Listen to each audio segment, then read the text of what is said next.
Hello, kamusta tayo lahat? I want to praise my Holy Father, the Creator of heaven and earth, for He is faithful to us. He will never leave us, nor forsake us, even if we're already old and gray. We are the apple of His eye, and He considers us His treasure. And our Father, He is also our treasure, our inheritance. He is our reward. And I worship also my Savior, my Redeemer, Jesus Christ, the Lamb of God, the sacrificial Lamb. For He gave His life for His friends. We are the friends of Jesus Christ. And He wants His friends to reign with Him in His kingdom that will never end. Our Father is good. He is merciful, very forgiving. And if we believe in Jesus Christ, we will be saved. Because our Father loves Jesus Christ so much that He exalted the name of Jesus above all names. The Almighty Father gave Jesus power and authority in heaven and on earth. And Jesus wants to share the same authority to us.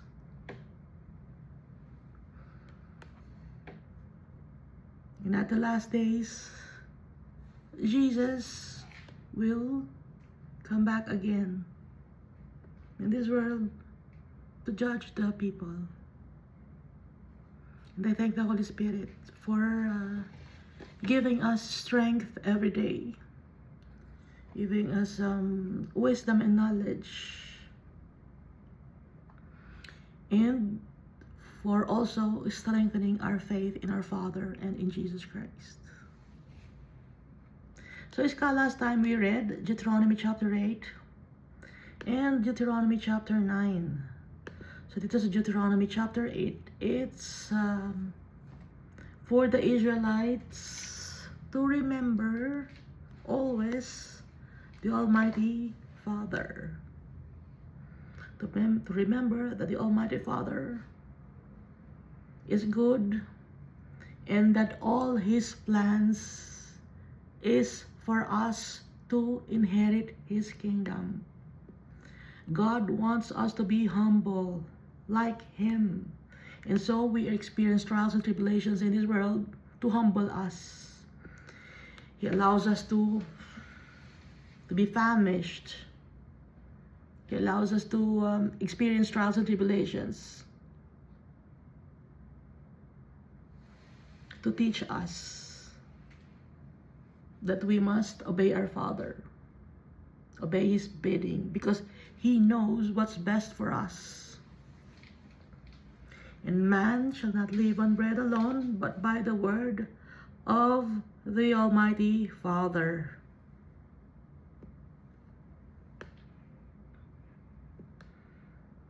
Dahil mga tao ngayon, laging iniisip nila, hindi, magugutom kami.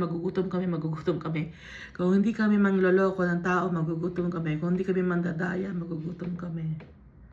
Kaya ang utos ni Almighty Father at ni Jesus Christ in Matthew chapter 4, man shall not live by bread alone, but man lives by every word that proceeds from the mouth of the Lord. And we must remember that Moses, when he was talking with our Father at Mount Sinai, he neither eat nor drink for 40 days and 40 nights. And also Elijah and Jesus Christ, our Savior, they experienced to not eat for 40 days and 40 nights, neither eating nor drinking. Dahil si Almighty Father, siya ang nagsusustain sa atin.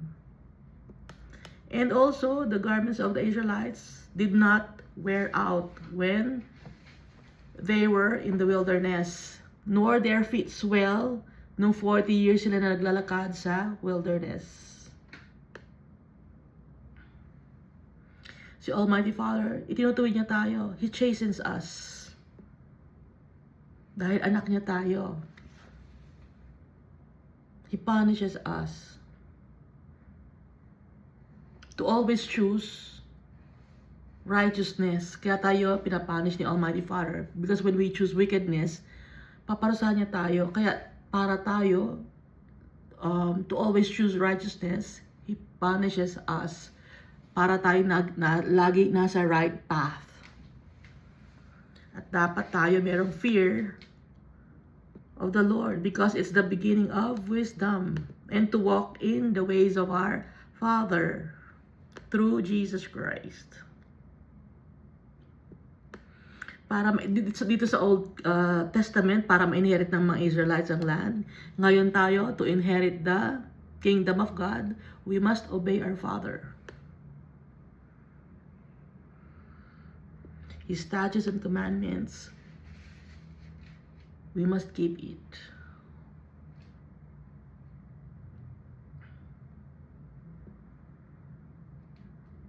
And always remember that the Almighty Father is the one providing us everything. He gives you power to get wealth, that He may establish His covenant which He swore to your fathers, as it is this day. Nakalagay dito sa Deuteronomy chapter 8. At laging pinapaalala, not to forget the Almighty God and to follow other gods. And do not worship false gods or false deities. Nung time ni Barnabas tsaka ni Paul, they were worshipped by the people, no? Isang verse ngayon with Acts, Paul and Barnabas.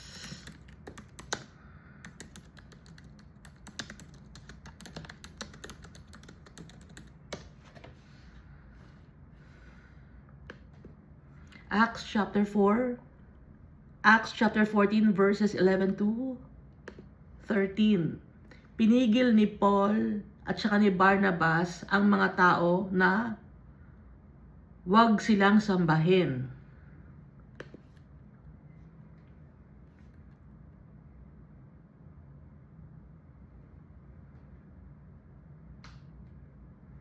Kasi dun sa lugar na yon, sa Cyprus, maraming mga false gods or graven images.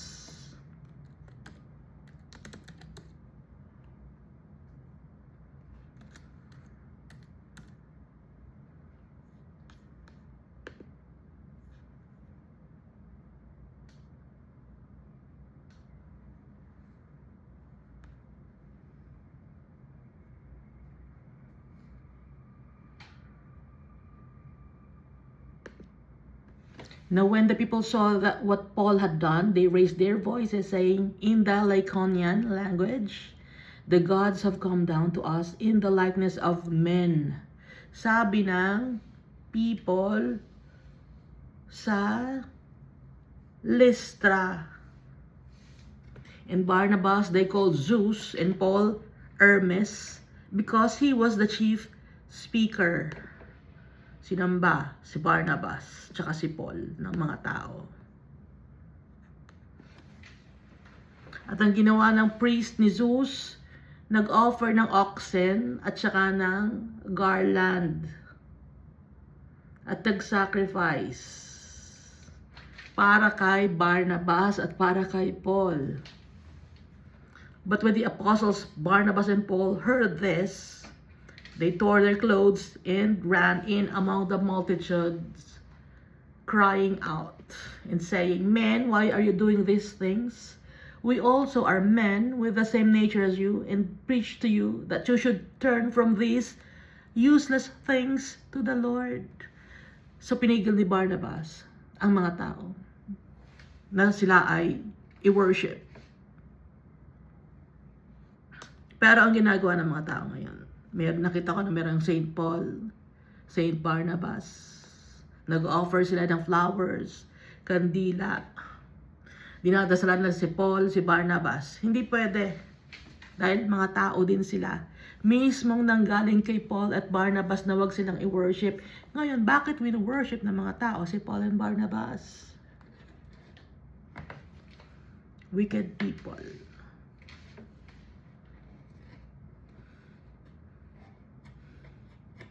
Kasinungalingan ni Satan. Gumawa ng bagong religion, one world religion. Pinagsama-sama lahat ng mga religion at pati paganism, pati Wicca, nakakreate ng one world religion ang Roman Empire sa pangunguna ni Constantine. Abomination in the eyes of the Almighty Father. So matatawag ba din lang sila ay Kristiyano? No. It's paganism.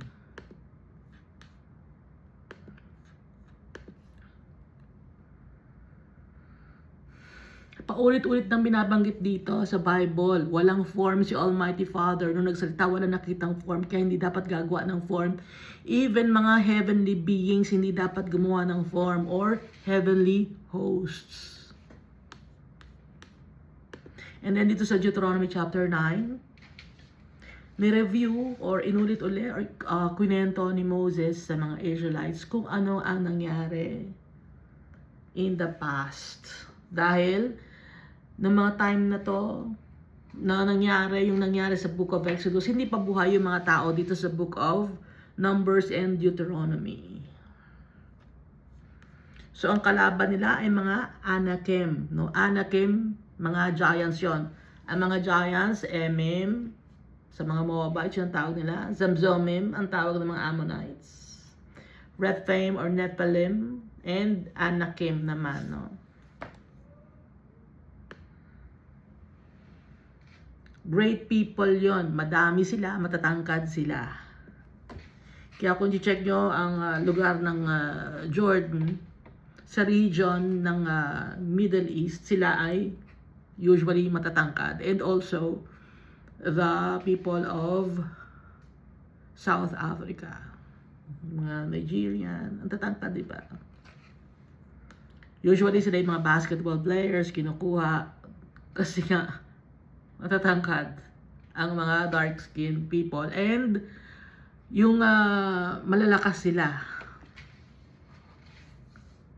Magagaling sa pagtakbo, sa pagtalon. Iba-iba ang talent, no? Inom muna ang water.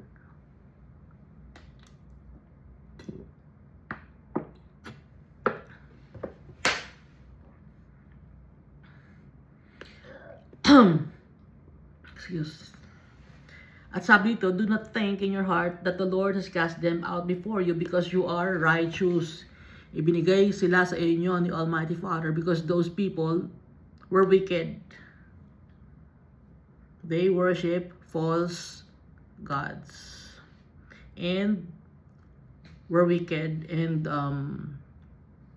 they also had sacred pillars. Kaya gusto ni Almighty Father tanggalin yung mga tao na wicked. Hindi dahil sa righteous ang mga Israelites, kaya wag silang maging mayabang or upright ang kanilang heart. At dahil na rin sa promise ni Almighty Father kay Abraham, Isaac, and Jacob.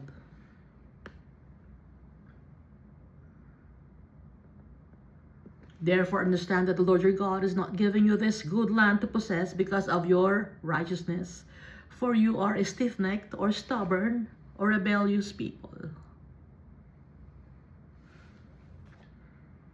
Dahil lagi nila provoke si Almighty Father to be upset ever since they departed from the land of Egypt. Kahit nung nasa Horeb sila, ginagalit nila si Almighty Father.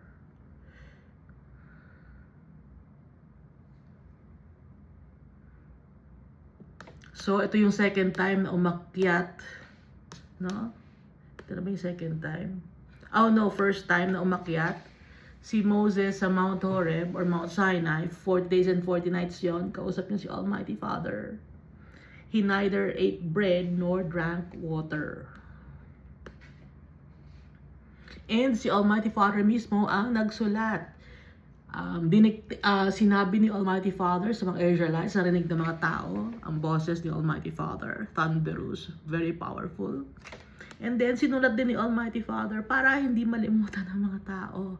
Huwag babawasan, huwag dadagdagan. Ano ang ginawa ng ibang religion? Dinagdagan at binawasan. Dahil meron silang graven images. Para lang maisakto sa kanilang paniniwala. Sa kanilang culture and tradition, tinanggal nila yung thou shall not create any graven images. Tinanggal nila yon. Ang ipinalit, thou shall not covet your neighbor's goods. Ginawang dalawa yon na dapat ay iisa lang yon. Isa lang yung covet your neighbor's wife and covet your neighbor's goods. Isa lang yung count na yon. Ginawang dalawa. Hinati. So, 2 tablets of stone yon. Sa ngayon may tablet tayo. So, naunang nagawa ang tablet nung time ni Almighty Father. Si Almighty Father nag-invento ng tablet.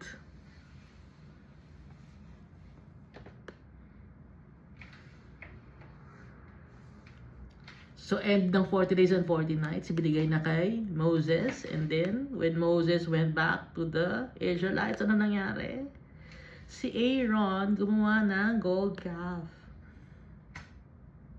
Sa galit ni Moses, na itapon niya or tinapon niya yung 2 tablets.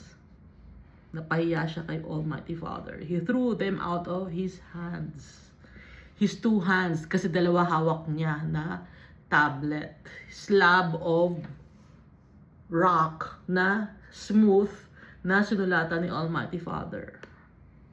Si Almighty Father mismo, hindi niya pinasulat kay Moses. Si Almighty Father mismo, kamay talaga ni Almighty Father nagsulat nun.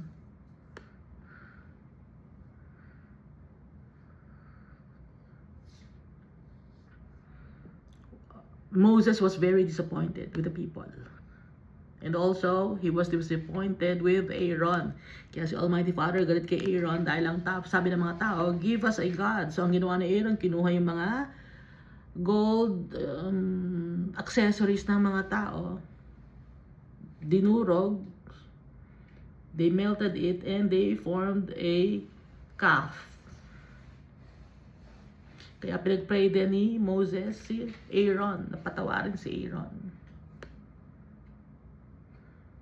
At ang ginawa sa gold calf, dinurog, inanuno uli, prinases uli, inilagay sa apoy, and then dinurog, tapos dinikdik, inilagay sa brook. Kaya nainom ng mga tao yung gold. At saka yung kasalanan ng mga tao sa Tabera and Masa and Kibroth Hatava. Yung sa Kibroth Hatava, yung gusto nila ng meat. Na nagkaroon sila ng Coturnism, nagkaroon ng namatay ibang mga tao doon dahil sa Coturnism. Dahil poisonous yung nakain nila na meat. Hindi pa nila nangunguya, nasa bibig pa lang nila, namatay na sila. And then yung sa Tabera and sa Masa, yun yung water na nagreklamo sila na wala silang mainom. And then sa Kadesh Barnea, ang ginawa nila, hindi sila they did not conquer the land, although the Almighty Father had given them the land already. They did not conquer it because of the bad report of the 10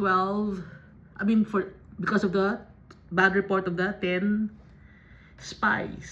Maganda ang lugar, pero may giants. Hindi natin kaya yon, sabi ng 10 spies. Kaya nagkalat sa Almighty Father, pero saan sila? And they stayed in the wilderness for another 38 years. So, for a total of 40 years, they were in the wilderness.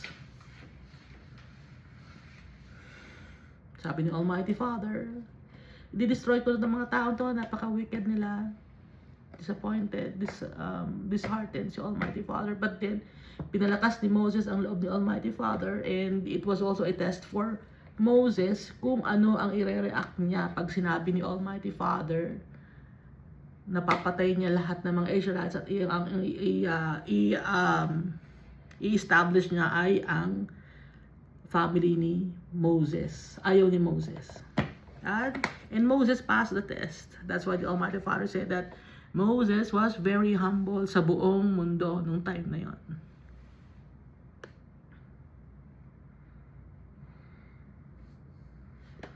So, dito na tayo sa Deuteronomy chapter 10. So, yung first tablets, nasira, no? So, ito na ngayon yung second pair of tablets. Deuteronomy chapter 10, at that time, the Lord said to me, "Hew for yourself 2 tablets of stone like the first." Cut out, gumawa ka uli, magbutol ka uli ng stone. Marunong ba kayo magputol ng stone? Ay, wala naman sa nanonood nito, no? Yung stone kasi, para maging maganda yung pagputol ng stone, kunyari stone to. Kunyari makapal siya. Slab of stone. Ngayon, dahil makapal siya, kukuha ngayon ng matulis na bagay. Kukuha ngayon ng matulis na bagay. Ipopokpok dito. And then, ipopokpok dito. And then, ipopokpok dito. And then, ipopokpok dito. And then, ipopokpok dito. Ngayon, pag meron ng tanda lahat ng... Pag meron ng... ang tawag dito?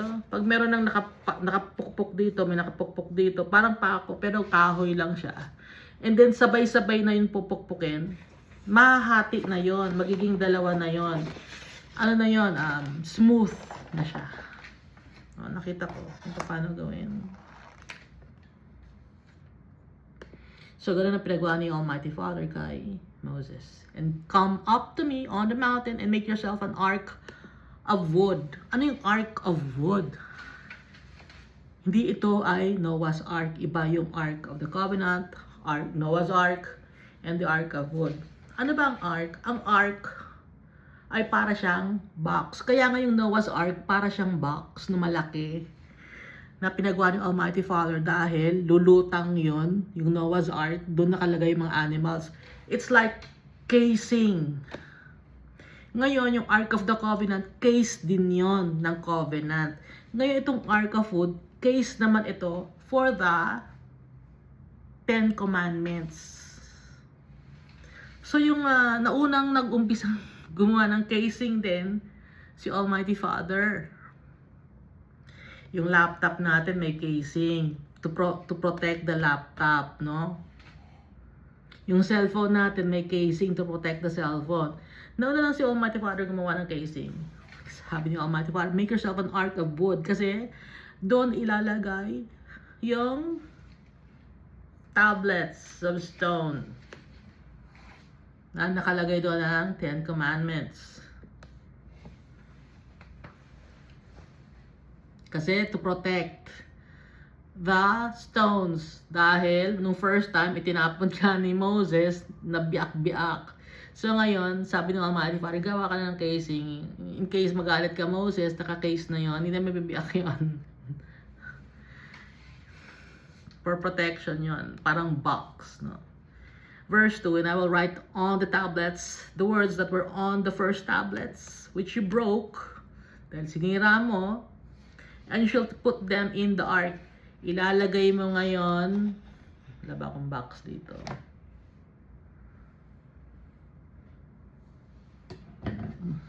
Ito na lang. Kunyari, ito yung box, yung ark na made of acacia wood. Ngayon, ito yung tablet kunyari. Ito yung tablet. Ayan ito na yung tablet. Ipasok mo dyan yung tablet na may 10 Commandments. Takban mo for protection. Okay? O, yan. Protected na yung 10 Commandments. Ngayon, yung ark na yun, Anong gawa yon? Verse 3, so I made an ark of acacia wood. Ano ba yung acacia wood? Merong mga antibacterial, antimicrobial, antiviral properties ang acacia wood. Yun ang choice of wood ni Almighty Father. Gaya ng sa Ark of the Covenant. Hewed 2 tablets of stone like the first, and went up the mountain, having the 2 tablets in my hand. Hawak-hawak niya. At saka hindi lagad na insekto, no? Ayan ang mga insekto ng acacia wood. Verse 4, and he wrote on the tablets. Nagsulat ulit si Almighty Father. Ang sipag ni Almighty Father. Pwede naman niya pasulat kay Moses. Moses, ikaw na magsulat. Napapagod na ako. Hindi. Ako pa rin magsusulat, sabi ni Almighty Father. Si Almighty Father pa rin ang nagsulat ng 10 Commandments. Inulit niya, napakasipag ng tatay natin. Naisulat na ni Almighty Father, number 1. Ito uli, number 1, ha? Pag nagbibigay kayo ng instruction, halimbawa sa mga tao ninyo, ito ang number 1, na uulitin ko, ito yung number 1. Yun yung unang commandment. Number 2, ito yung pangalawang commandment, ha? O, ito yung number 3, ayan. May listahan ka na uli. Itabi mo yan, lagay mo sa acacia wood ark of the covenant, commandment. And he wrote on the tablets according to the first writing, the 10 commandments.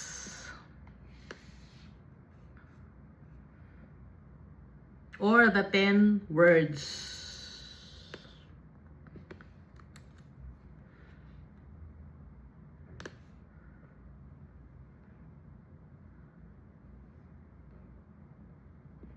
Which the Lord had spoken to you in the mountain from the midst of the fire in the day of the assembly, and the Lord gave them to me. Binigay uli sa kanya. Ito Moses. Lagay mo na yan sa acacia wood, sa ark. Then I turned and came down from the mountain. Bumaba na uli ng mountain si Moses. Kasi 40 days and 40 nights din siya nagstay din, ano? So, dalawang 40 days and 40 nights na nagstay si Moses kasama si Almighty Father. Nakala ko dati isa lang. Dalawa pala. And put the tablets in the ark which I had made. And there they are, just as the Lord commanded me. So may casing yon, may for protection yon.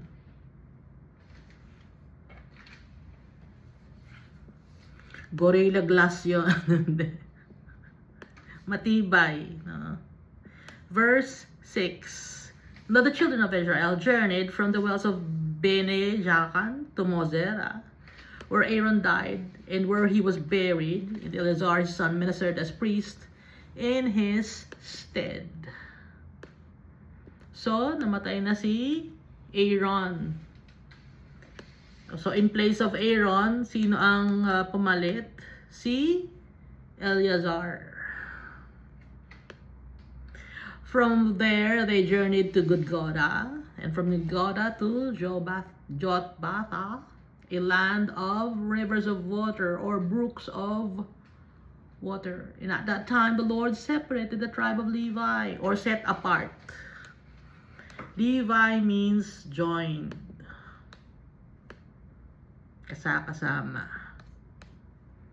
Pero, it was separated, no? Yung Levites.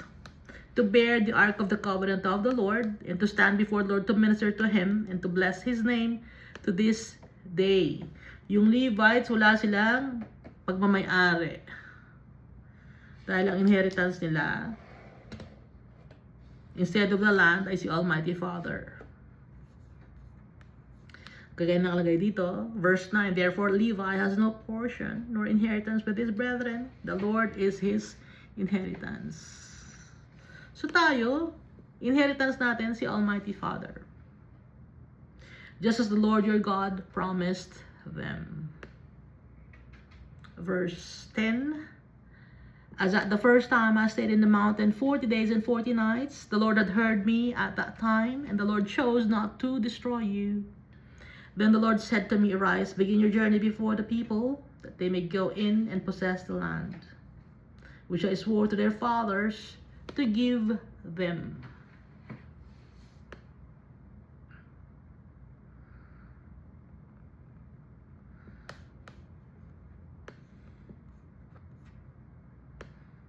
And now, Israel, what does the Lord God require of you? Anong requirements ni Almighty Father sa atin? Anong nire-require sa atin? Pera ba ang nire-require ni Almighty Father? Magbigay kayo para kayo ipagpalain ni Almighty Father. Hindi. Anong nire-require sa atin ni Almighty Father? But to fear the Lord your God, to walk in His ways and to love Him, to serve the Lord your God with all your heart, and with all your soul, and to keep the commandments of the Lord and His statutes which I command you today for your good.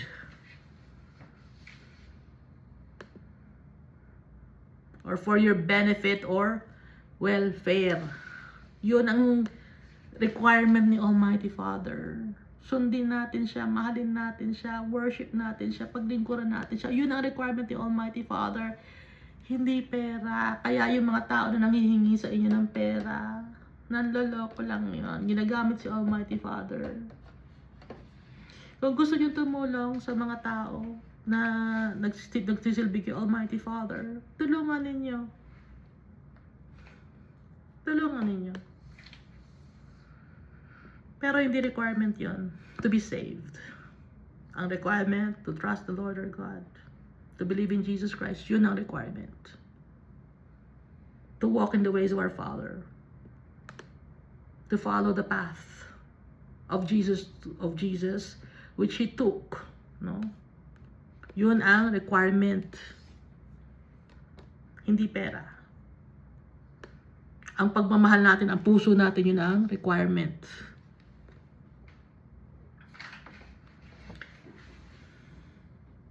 Verse 14, indeed, heaven and the highest heavens belong to the Lord your God. Also the earth with all that is in it. Kanino ang lupain, ang earth? Kay Almighty Father. Kanino ang heaven? Kay Almighty Father.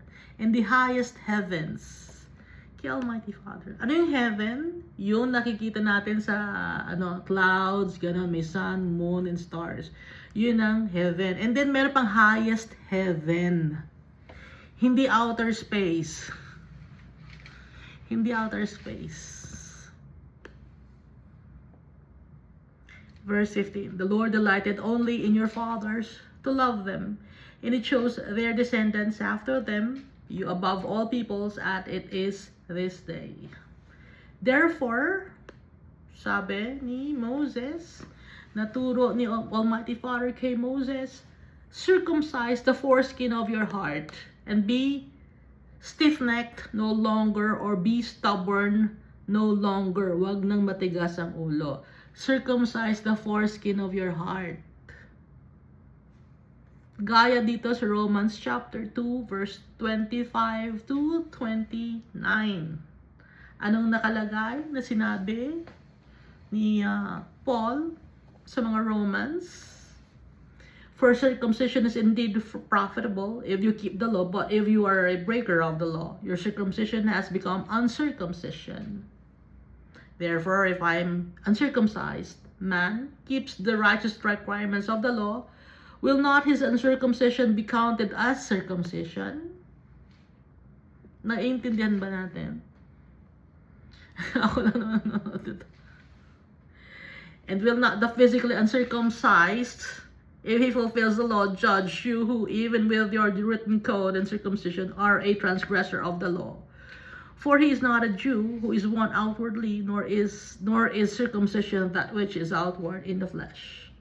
But he is a Jew who is one inwardly, and circumcision is that of the heart, in the spirit, not in the letter, whose praise is not from men, but from God. Circumcision of the heart. Malinis ang heart. Ibig sabihin ng circumcision of the heart. Kasi yung foreskin, may dumi yun. Okay? Kaya nung time ni Abraham, Isaac, and Jacob, kailangan, up to now, no? May dumi kasi yun na nakaka-infect ng katawan ng lalaki. tinatanggal yon, literal yon. Ngayon, kahit hindi ka na circumcised, if your heart is circumcised, meaning, hindi, tatanggalin mo na yung kadumihan sa puso mo, i-reject mo na yung wickedness. That's circumcision of the foreskin of your heart.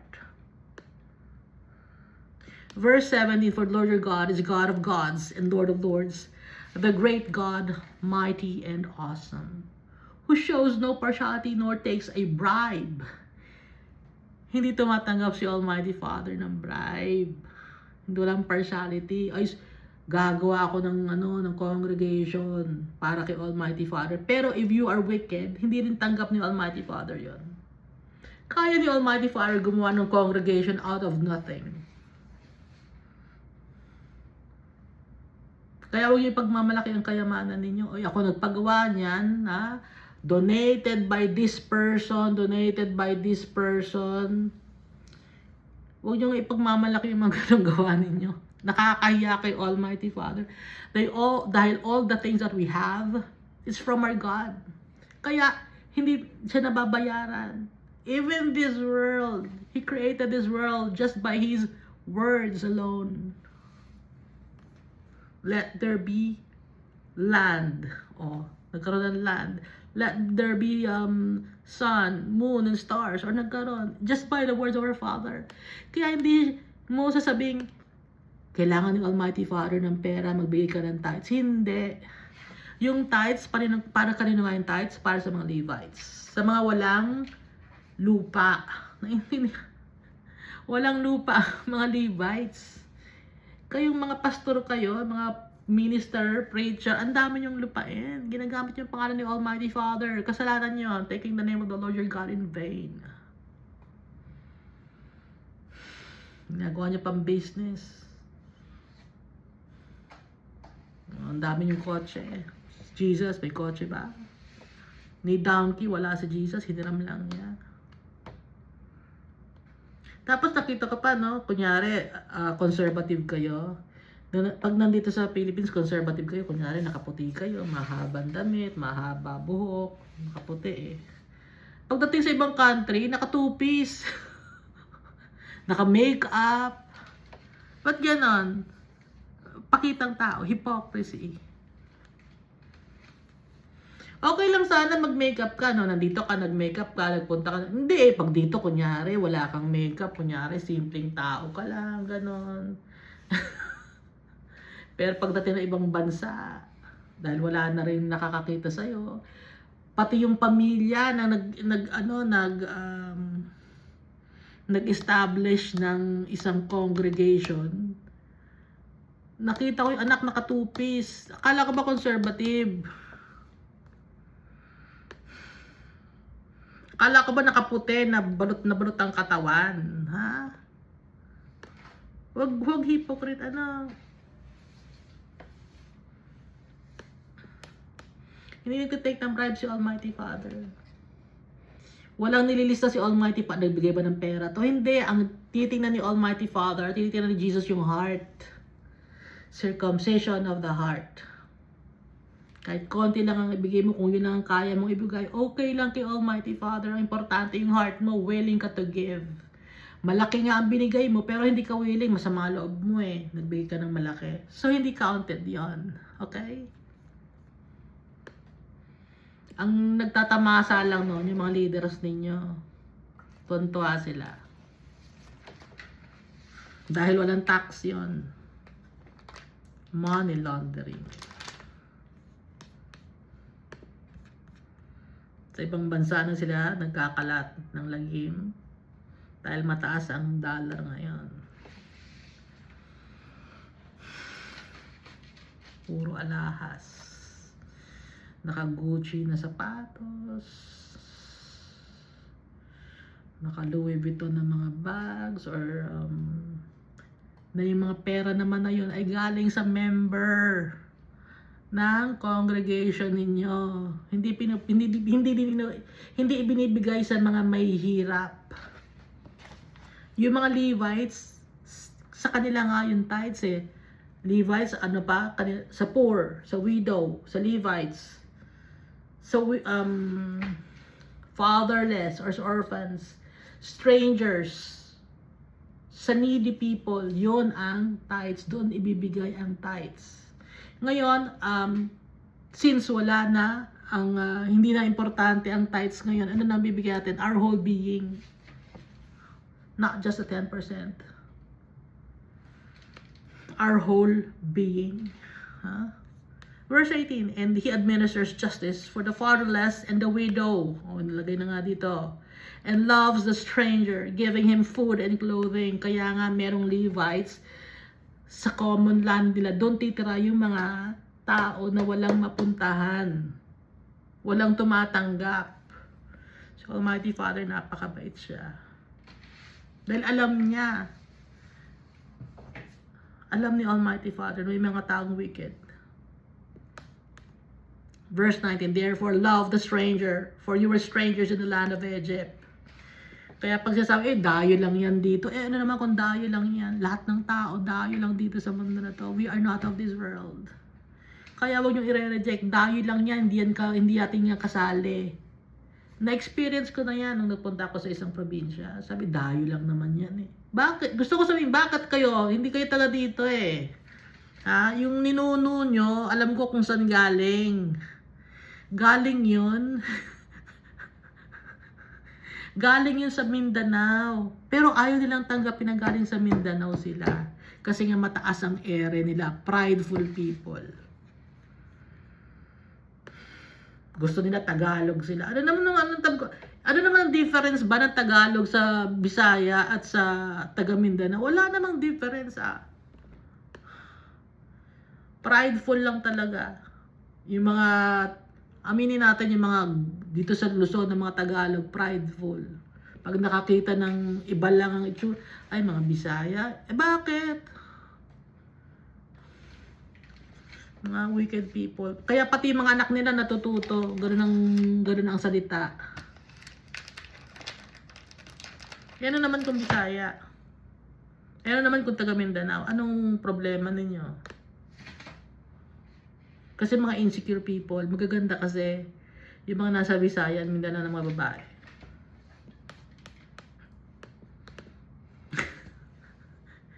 Karamihan kasi ng mga nasa Luzon may itim, no? Gusto ng mga tao mapuputi. Ang puputi kasi ng mga Bisaya, meron silang lahing Spanish. Dahil nga doon nagpunta, sino man doon nagpunta?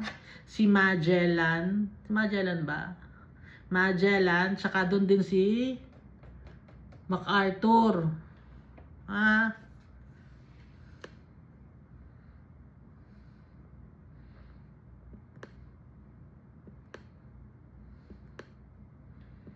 Verse 20, you shall fear the Lord your God, you shall serve Him, and to Him you shall hold fasts, and take oaths in His name. Mamahalin natin, may takot tayo kay Almighty Father because the fear of the Lord is the beginning of wisdom. Paglingkuran si Almighty Father. By doing righteousness, yun ang pagsaserve kay Almighty Father. Yun ang tunay na trabaho para kay Almighty Father. Having faith in our Father and doing righteousness, doing His bidding.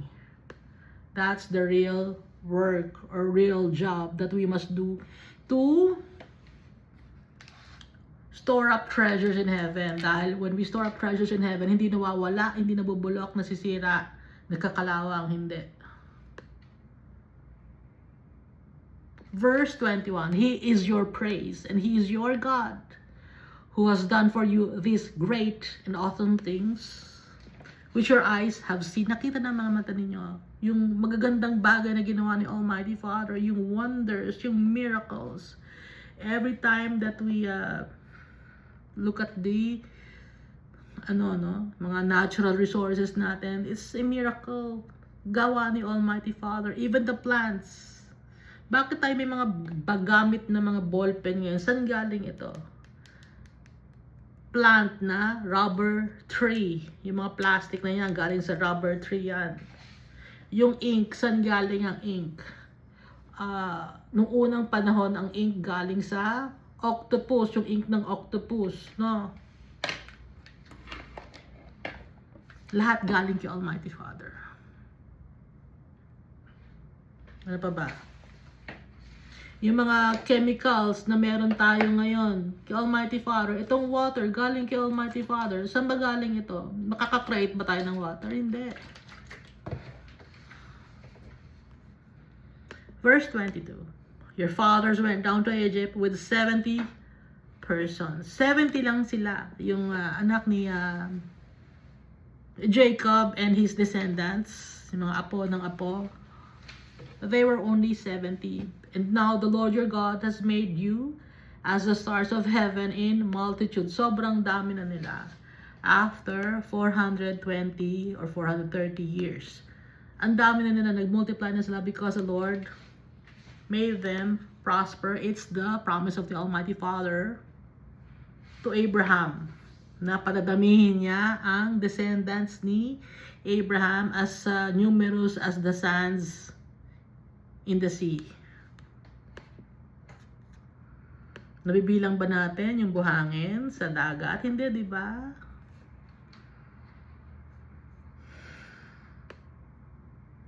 Deuteronomy chapter 11. Therefore, you shall love the Lord your God and keep His charge, His statutes, His judgments, and His commandments always. Lagi, lagi. Hindi once in a while, kundi hindi sometimes, but always. Lagi-lagi, always, lahat ng ways. Kung anong merong ways, commandment ni Almighty Father ang gagawin, susundin yung judgment, yung statutes niya sa lahat ng ways. Na kung ano man na ma-experience natin. Verse 2, now today that I do not speak with your children, who have not known, and who have not seen the chastening of the Lord your God, His greatness and His mighty hand and His outstretched arm, His signs and His acts, which He did in the midst of Egypt, to Pharaoh, king of Egypt, and to all his land.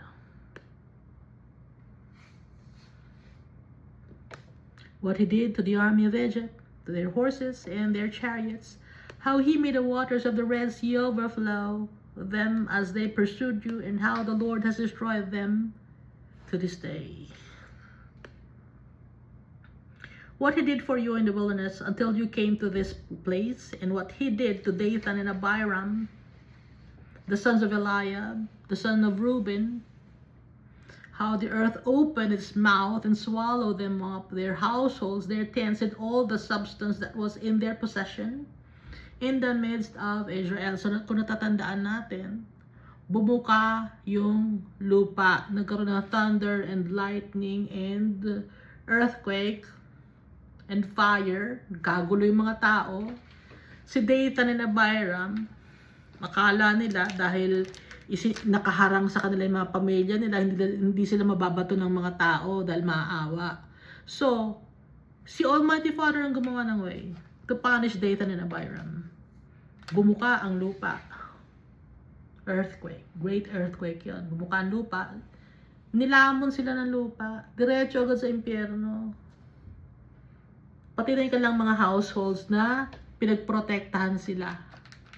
And yung mga children, syempre, inosente naman yung mga children, ginamit nila yung soul ng mga children, ng mga anak ni Dathan, kasi mga bata pa yon, wala yung kasalanan, babalik yun kay Almighty Father, kaya you don't have to worry.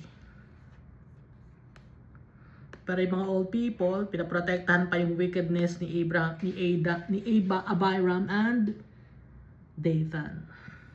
So lahat ng gamit nila, even their livestock, nilamon ng lupa.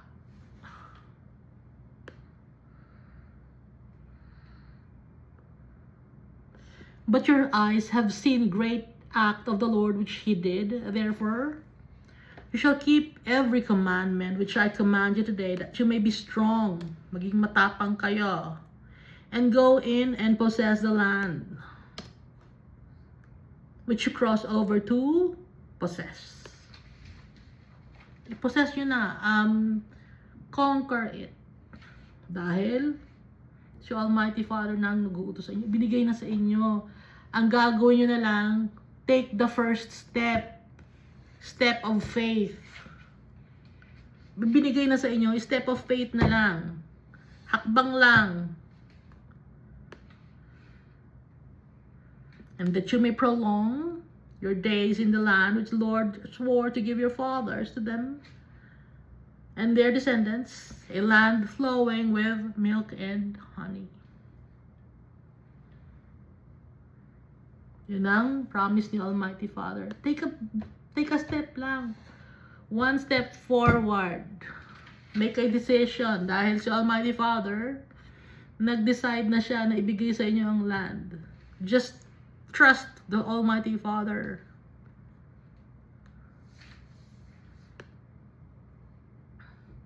Si Almighty Father, He is faithful to us. Pag sinabi niya, go na kayo mga anak, go na tayo. Pag sinabi niya, anak, wait muna, wait tayo. We must trust our Father. Because alam niya lahat. And everything is for us. Blessings gusto niyang ibigay lahat sa atin. Yung pagmamahal niya, ibinigay na niya sa atin. Yung anak niya, nakaisa-isang anak niya. Faithful and true, ibinigay na sa atin. Ano ba ang kailangan natin? Lahat na ng kailangan natin, ibinigay niya na sa atin. Ang requirement lang sa atin is to obey our Father. Obey His bidding. To be faithful to Him, to worship Him, to serve Him. That's the only requirement. Hindi kailangan ni Almighty Father ng pera. Hindi niya kailangan ng ginto. Kaya niyang gumawa ng ginto. Hindi niya kailangan ng malaking building or congregation. Ang kailangan niya mga tao na may pagmamahal sa Kanya, circumcision of the heart. Thank you, and God loves us all so much.